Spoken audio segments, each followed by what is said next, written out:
Hola, què tal? Benvinguts. Soc en Jordi Abat.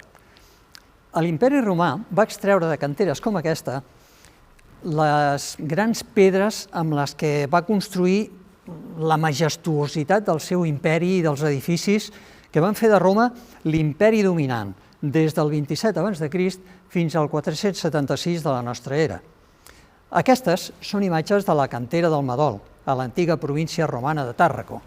És una cantera com aquesta on es va escriure un dels llibres amb més influència a la història dels nostres dies.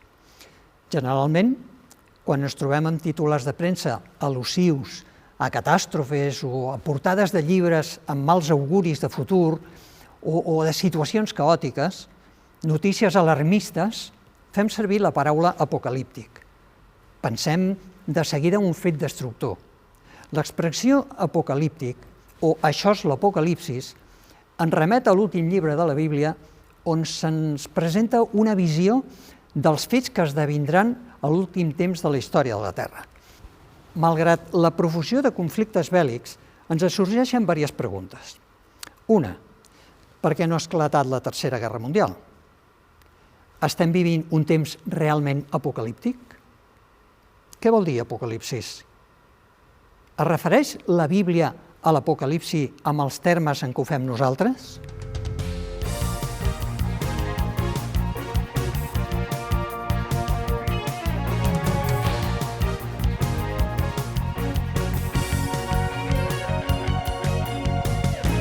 He fet una cerca vers el text d'aquest llibre bíblic per veure si el seu contingut és tan així com pensem, i he descobert quelcom diferent, que m'ha resultat interessant, i vull compartir-ho amb tu.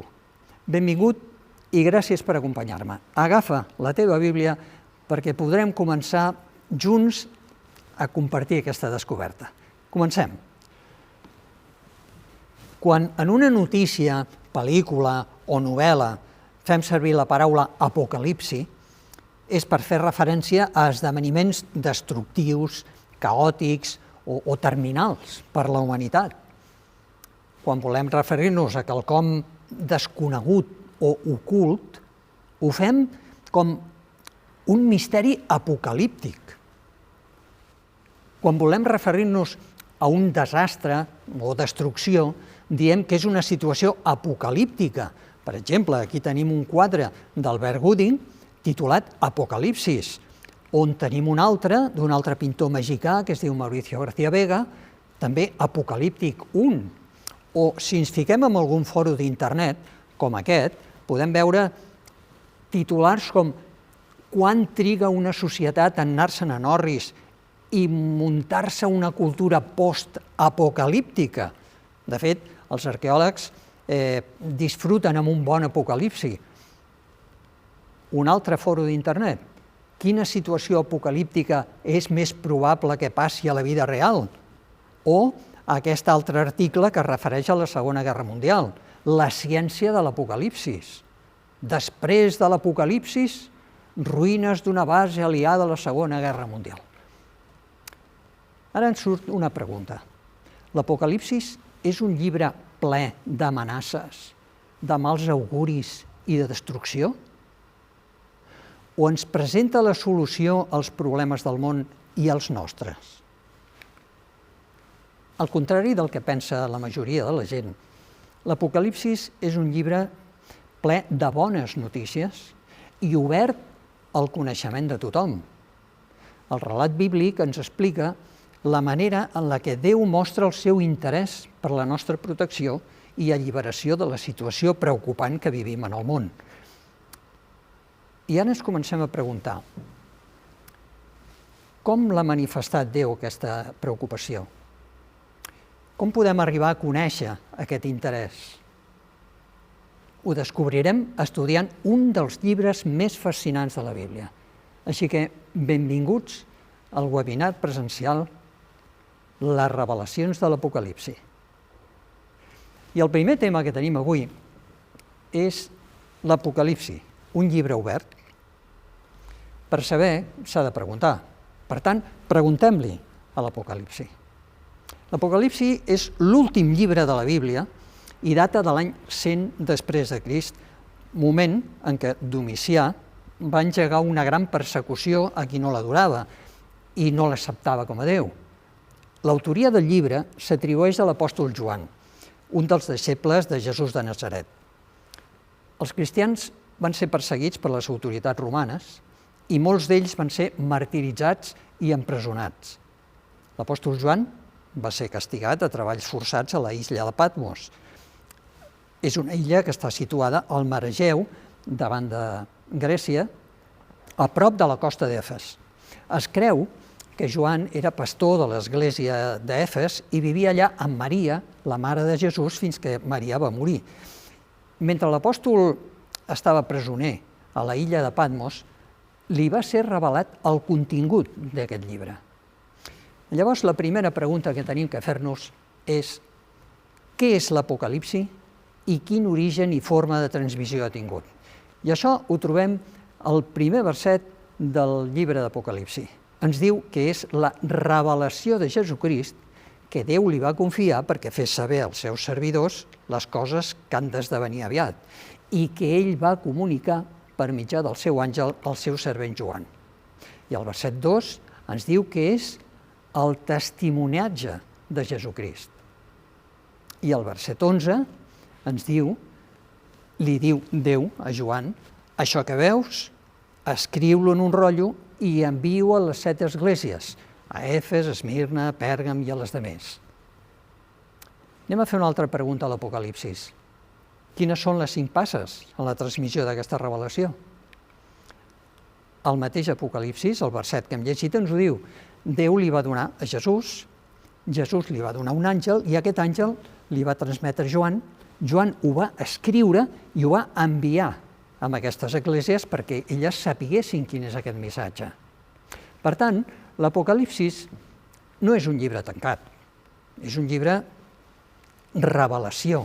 Déu obre el tresor dels seus secrets i dels seus coneixements i els fa comprensibles per als seus fills. Només hem de descobrir quina és la clau bíblica dels seus símbols per encisar-nos amb la bellesa d'aquests secrets. L'Apocalipsi, per tant, és la revelació de Jesucrist. I ens l'han donat perquè coneguem la revelació que Jesús fa de si mateix a l'Apocalipsis. L'Apocalipsis no sols ens revela a Crist, ens fa més que això, ens mostra quin és el seu pensament, la seva intencionalitat, per als seus fills, per al present i per al futur, un futur immediat i etern. Tenint en compte que les seves primeres paraules reflecteixen la raó per la qual Jesús ens dona aquest llibre, el nostre estudi serà cristocèntric i procurarem descobrir quins són els missatges que Jesús ens vol transmetre en el seu contingut. Ens queda una altra pregunta per fer-li a l'Apocalipsis. A qui promet Déu una benedicció especial? Ho trobem al capítol 1, verset 3, i ens diu: feliç el que llegeix aquesta profecia i feliços els que escolten i guarden tot el que hi ha escrit, perquè el moment de complir-se és a prop. D'aquí ha dit Jesús que donen testimoni les Escritures. El mateix Jesús que ha revelat aquest Apocalipsis va dir a l'Evangeli de Joan, capítol 5, verset 39, examineu les Escritures, perquè us penseu trobar-hi la vida eterna i elles són les que donen testimoni de mi. Per tant, aquestes Escriptures són les que ens donen testimoni de Jesús. Quin llibre feia servir Jesús per ensenyar? Ho trobem a l'Evangeli de Lluc, capítol 24. Els versets del 25 al 27 ens narra una història d'uns deixebles que anaven caminant, es van trobar amb Jesús, van començar a xerrar mentre anaven caminant, voltant aquells aconteixements que havien passat a Jerusalem, que havien sacrificat a Jesús, l'havien clavat en una creu. I llavors els deixebles li deien: home, però tu no saps el que ha passat? I Jesús diu que començant per Moisès i seguint amb tots els profetes, els van interpretant els que referia a ell amb tota l'Escritura. I el verset 32 afegeix una altra afirmació que reafirma aquesta idea. Llavors ells, al saber tot això, es deien: no s'abrosava el nostre cor dins nostre mentre es parlava pel camí i ens explicava el sentit de les Escriptures? Aquestes Escriptures, que Jesús deia que parlaven d'ell, són la clau per entendre la revelació de l'Apocalipsi. En ell trobem 27 referències diferents a algun dels 39 llibres de l'Antic Testament. L'Apocalipsi està dividit en 404 versets. En 276 hi trobem referències a autors bíblics de l'Antic i del Nou Testament. És important tenir en compte aquest fet per trobar la clau dels seus símbols en altres autors del text bíblic. Anem a donar una ullada a un panorama profètic. Quins mètodes pedagògics fa servir Déu per donar-li aquestes revelacions a Joan? Ens ho diu el llibre d'Apocalipsi, també el capítol 1.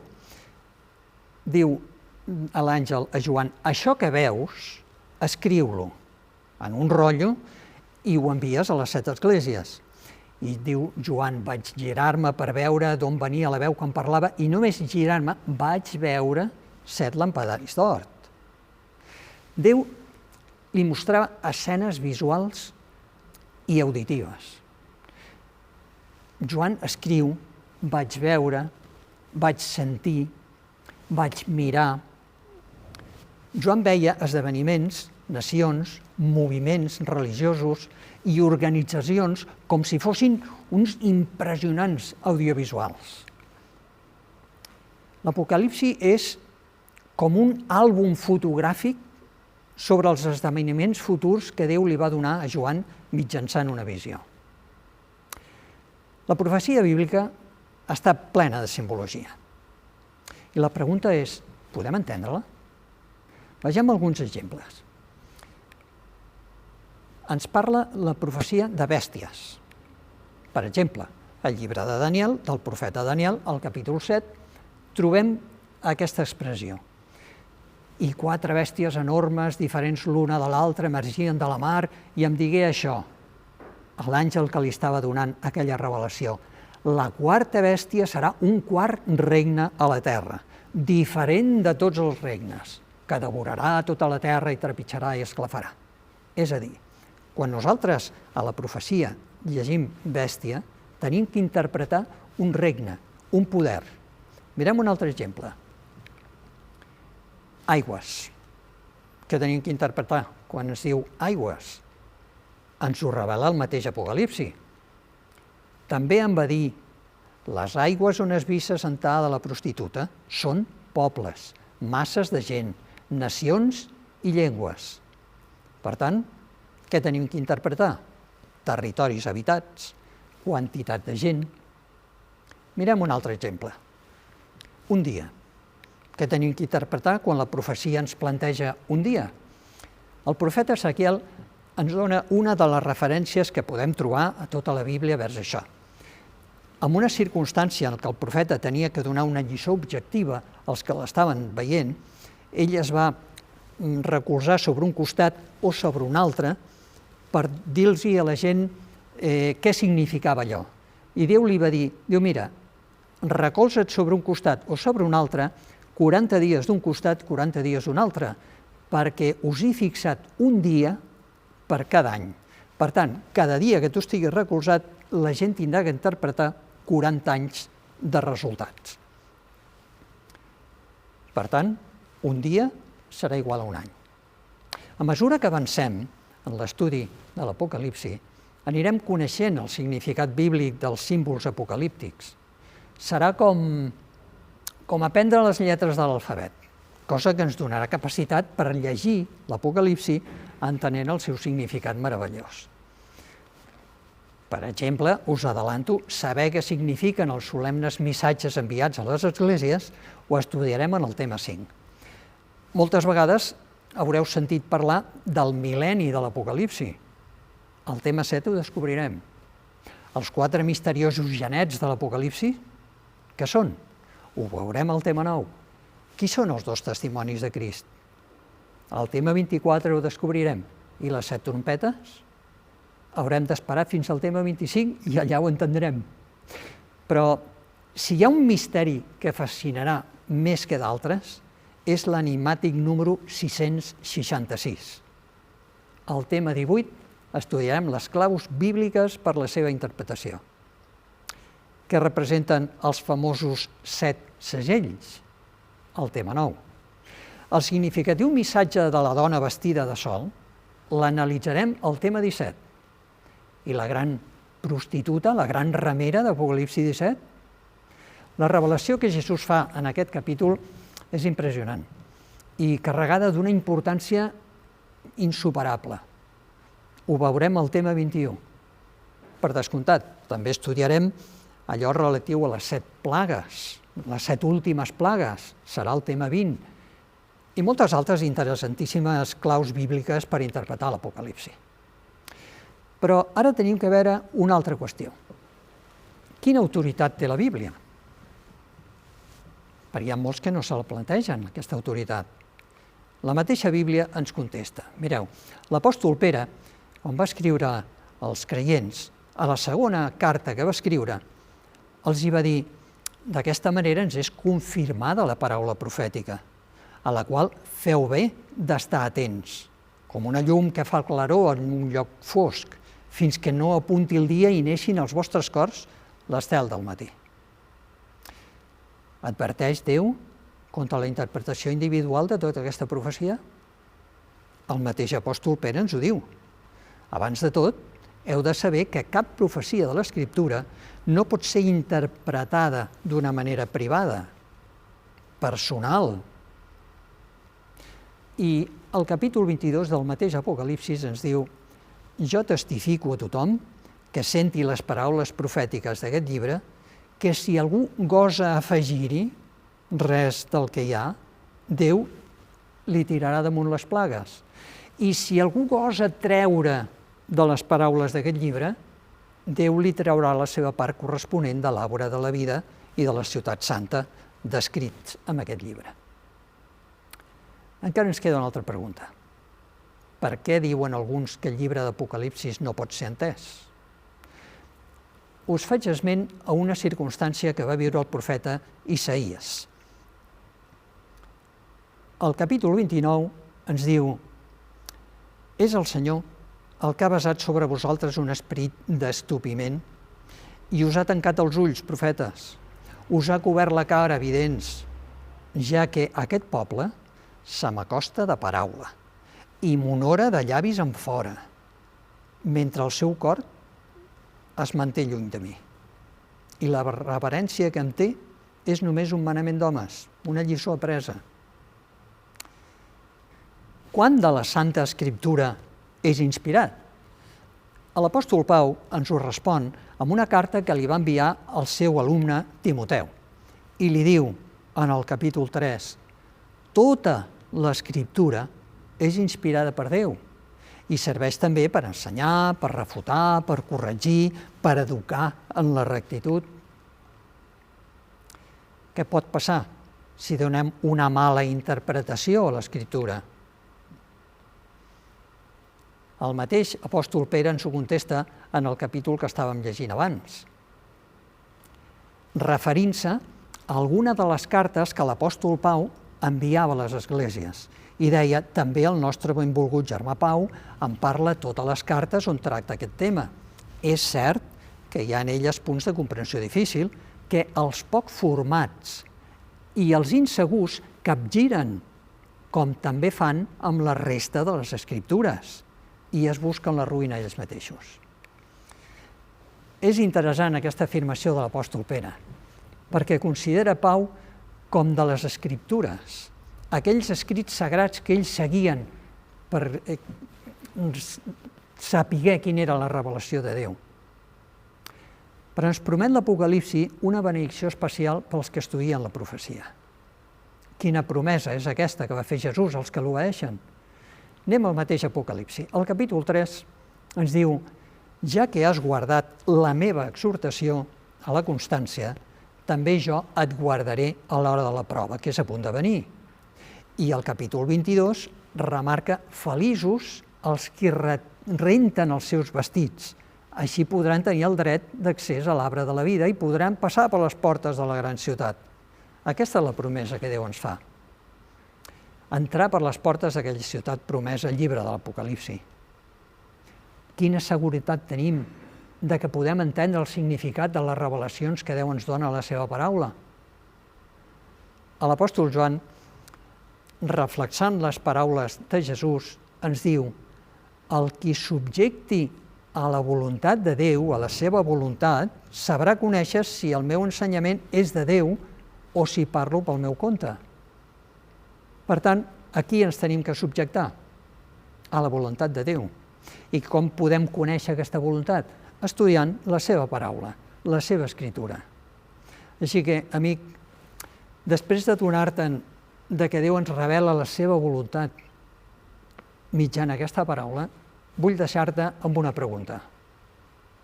Vols obeir a Déu a mesura que et descobreixi la seva revelació? I junt amb aquesta pregunta et deixo també un qüestionari perquè puguis comprovar el que hem estat dient. I si vols tenir accés a aquest qüestionari i al contingut que acabes de veure, ho pots fer amb aquesta pàgina. Gràcies per la teva atenció. El proper dia, si ens acompanyes, estudiarem qui és el personatge central de l'Apocalipsi. Així que t'espero. Soc en Jordi Abad, t'he parlat amb molt de gust i el proper dia estaré aquí amb tu.